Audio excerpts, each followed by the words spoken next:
¿Qué tal? ¿Cómo están amigos y amigas de esta comunidad? Gracias por estar con nosotros. Pues vamos con esta nota también que tiene que ver con este personaje tan polémico como es Pedro Aces, porque un reportaje del reportero Eduardo Buendía da cuenta precisamente que el legislador y líder sindical que ha sido señalado por robo, extorsión y corrupción en la obtención de contratos públicos, bueno, disfruta un lujoso rancho de al menos 8 hectáreas que se encuentra en las faldas de la Jusco, al sur de la Ciudad de México. Una casa roja de 2 pisos tipo hacienda con un amplio balcón con vista hacia una plaza de toros. Es solo una pequeña parte del rancho de Aces Barba, diputado federal de Morena, empresario y líder de la CATEM, la confederación sindical que aglutina a más de 1,000 organizaciones obreras y 7 millones de trabajadores. Por el poder que ha acumulado su central obrera, Aces ha sido llamado el Fidel Velázquez de la 4T en alusión al influyente líder que encabezaba el corporativismo obrero en tiempos del PRI.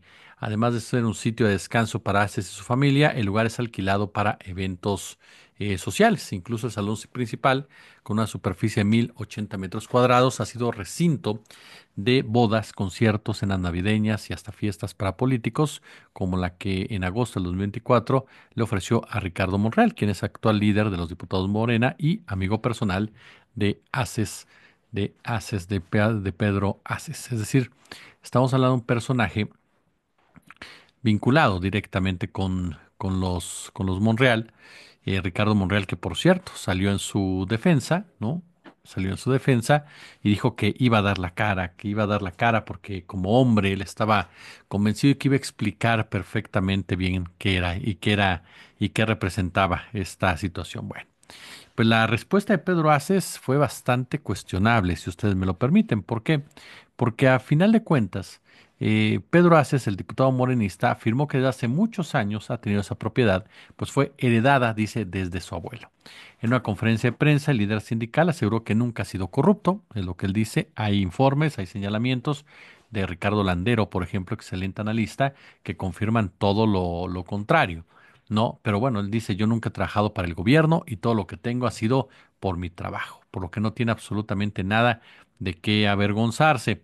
Desde hace muchos años, desde mi abuelo, mi papá, un servidor, mi hijo, hemos tenido mi rancho de Ajusco y no es la primera vez, son refritos, no es la primera vez que sacan una y otra vez el rancho. Yo no soy corrupta, nunca he hecho fraudes, nunca he trabajado en el gobierno, ni de la doctora Sheinbaum, ni de López Obrador, ni de Calderón, ni de Fox, ni de Salinas. Somos gente de trabajo que venimos de la cultura del esfuerzo y que estoy orgulloso de estar en el lado correcto de la historia y pertenecer a la 4T y eso les duele.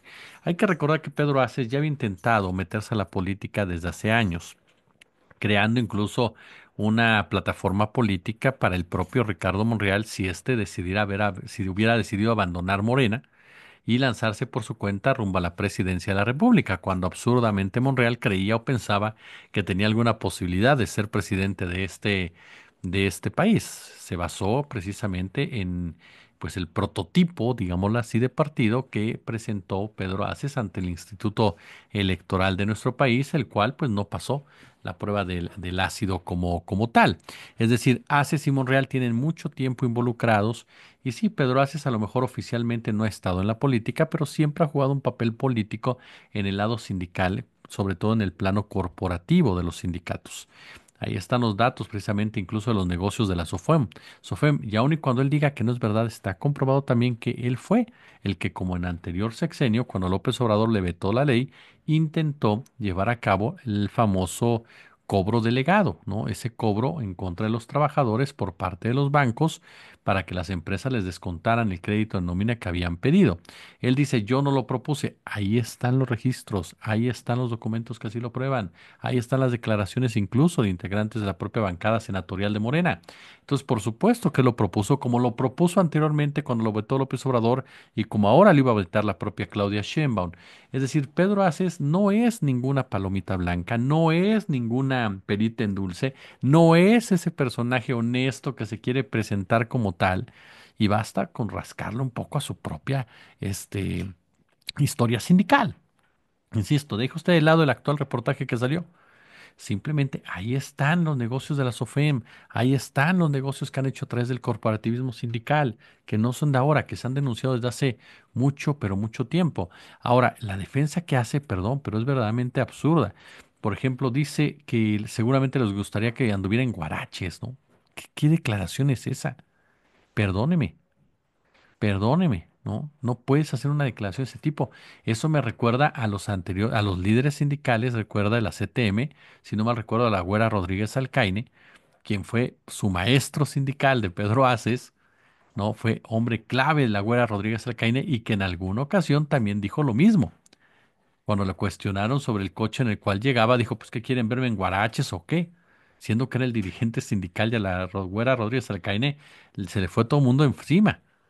Bueno, Pedro Aces dijo exactamente lo mismo, demostrando precisamente la influencia incluso verbal y narrativa que tiene la Güera Rodríguez Alcaine para este personaje.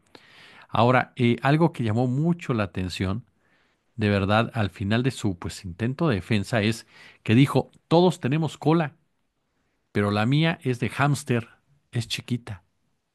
A ver, otra versión de el que roba, robo, pero robo poquito, o cómo, perdón, señor Pedro Aces, no tendría por qué tener ningún tipo de cola, aunque otros tuvieran una colota, porque la cola de hámster sigue siendo cola de ratón, en pocas palabras. Y el punto no es si el ratón es grande o pequeño, el punto es que es ratón. Perdón, a mí se me parece que Haces junto con Ricardo Monreal y junto a este grupo de diputados de Morena y de la 4T sobre todo, le hacen daño a este movimiento, le hacen daño como tal. Son personajes demasiado forjados en el concepto de la política como negocio. Son personajes que tienen agenda propia, son personajes que no están comprometidos con los cambios sociales como tal, son personajes que no están metidos en la política obradorista, ni mucho menos en la continuidad que ha dado Claudia Sheinbaum al respecto. Son personajes que comienzan a agruparse para tratar de echar hacia atrás reformas necesarias en el ámbito laboral, pero que no les convienen ni a ellos, por supuesto, ni a sus propios jefes. Son personajes que hoy tienen un poder de 7 millones de trabajadores como tal, que dice el señor Pedro Vázquez que están recote contentos con él y que los mueven políticamente, como le explicaba hace un momento cuando trataron de crear un partido político. Son personajes que traicionan en sí mismo lo que el propio López Obrador dejó como enseñanzas e hizo parte de su bandera, que por el bien de todos, primero los pobres. Son personajes que tarde que temprano se van a convertir en una piedra en el zapato para la propia doctora Sheinbaum cuando intenten profundizar cambios que tarde que temprano se van a tener que llevar a cabo por el bien de la propia cuarta transformación y por el cumplimiento con sus seguidores y para evitar que creciera en un momento dado la decepción de los mismos. Pedro Aces es un impresentable, literal. Un impresentable que no porque se ponga la chamarra guinda deja de ser impresentable. Es como el caso de Cuauhtémoc Blanco. Nadie dice que Uriel Carmona no sea una ficha y fichota, ajá, que debería estar detrás de las rejas. Pero eso no exime a Cuauhtémoc Blanco de ser un pésimo, haber sido un pésimo gobernador con desvíos de recursos y con señalamientos de vínculos con el narco.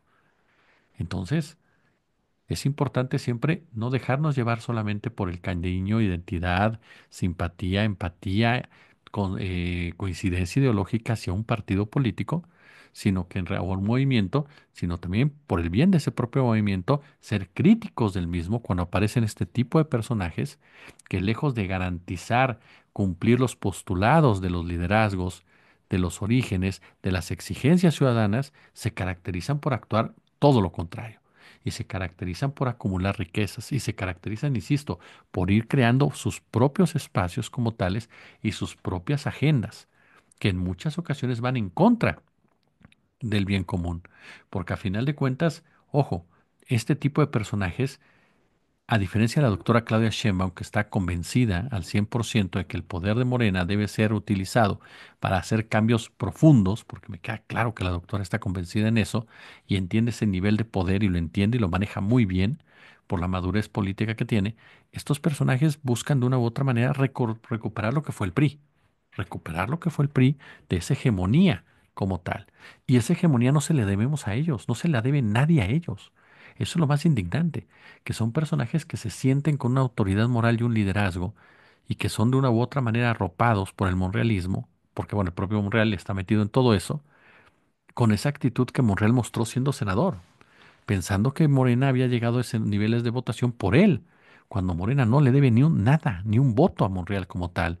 Monreal le propone descrédito a Morena y hace es lo mismo. Así es sencillo. Ellos están ahí por una votación promovida por el obradorismo como tal, por la figura de López Obrador y la figura de Claudia Sheinbaum, pero no por ellos, en ningún sentido y en ningún aspecto. Ajá. Entonces, esa actitud que de repente asumen de que casi casi a ellos se les debe, ¿no? O ellos son dueños de un movimiento, o ellos son representantes de un movimiento, o ellos son los principales operadores, perdón, yo le puedo garantizar que vamos a seguir escuchando historias de estos dos personajes, de Monreal y de Aces, durante un buen tiempo. Y reitero lo que les dije en alguna ocasión, cuando se discutió mucho el tema de Yunes. Siempre necesitas operadores que se enloden, son necesarios en todo movimiento. Así es la política, no solamente de México, desde los griegos es así. Y distintos autores griegos lo señalaron, igual que autores franceses, igual que autores italianos y demás. El punto es que esos operadores tienen que ser leales al movimiento. Entender que se van a enlodar, pero que son leales a ese movimiento. Y no traicionar ese movimiento. Porque los operadores que se enlodan entienden que pues a ellos les tocó por ser quienes son. Pero siempre con aras incluso de proteger al movimiento en su fondo, en su esencia. Ajá. De proteger el lustre del movimiento. De proteger la limpieza del movimiento. Ellos se enlodan. El problema es cuando el operador que se enloda decide enlodar a todos los demás y decide crear su propio parcela de poder. Ahí es cuando comienzan los problemas ya porque traicionan y son capaces de seguir traicionando a quien tengan enfrente. Monreal y Aces cumplen perfectamente este perfil. Veremos cuánto tiempo los aguanta la doctora Claudia Sheinbaum, cuánto tiempo los aguanta incluso el propio Morena y cuánto tiempo estos personajes continúan operando de esta manera que tarde que temprano va a llevar a un enfrentamiento y a una crisis, no una crisis, pero sí un enfrentamiento y sobre todo va a ser aprovechado por la oposición para golpear en muchos sentidos, porque hoy todo se sabe, toda iniciativa, toda reforma, toda situación que vaya en contra del trabajador, que se bloquee o eso, se va a saber. Y no basta con que aparezca Aces rodeado de algunos legisladores aplaudiendo y diciendo que él está del lado correcto de la historia. No se trata solamente de estar del lado correcto de la historia, se trata de ser empático con el lado correcto de la historia, se trata de entender el lado correcto de la historia, se trata de defender al lado correcto de la historia, no solamente estar. Pulgar arriba si les gustó este mini video. Yo como siempre les agradezco el favor de su atención. Déjenme sus comentarios, sus puntos de vista. Y ya lo saben, como siempre un gusto, como siempre un verdadero, pero verdadero placer. Gracias y al ratito un bonus track que está buenísimo y un poco largo. Gracias.